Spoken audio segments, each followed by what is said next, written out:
anh. Em cứ nghĩ sẽ quên anh nhanh thôi, nhưng tại sao cứ mỗi lần em không còn nhớ anh nhé thì lại có người nhắc đến anh, đưa em đến những nơi có anh. Tất cả những kỷ niệm có anh khơi dậy nỗi đau trong em. Em nhớ anh lắm. Anh đừng đi.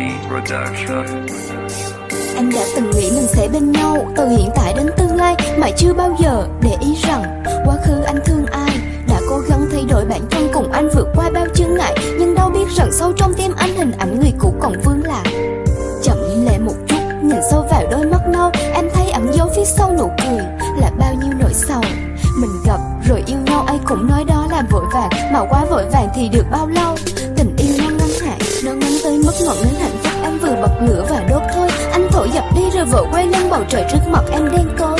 Em đã khóc, em đã đau, đã cố níu tay anh lại, nhưng chẳng được gì, đành bất lực nhìn anh ra đi chẳng dừng lại. Nếu mà niềm đau nơi em cất giữ đổi lấy nụ cười trên môi anh, thì anh cứ đi đi, đừng ngoảnh lại. Không muốn anh thấy cảnh em đang gục ngã gần bàn tay anh.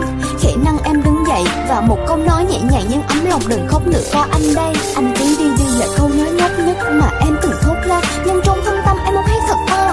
Anh ơi đừng đi mà, em có thể đi đến bất cứ đâu, chỉ cần có anh ở đó. Bởi vì em như trong trong chỉ mây, khi có anh là cơn gió. Gió đừng vô tình, đừng lạnh nhạt, xin gió ở đó đừng xa tôi. Gió hãy nằm yên trong lời bài hát những khi cảm xúc tôi viết vội. Gió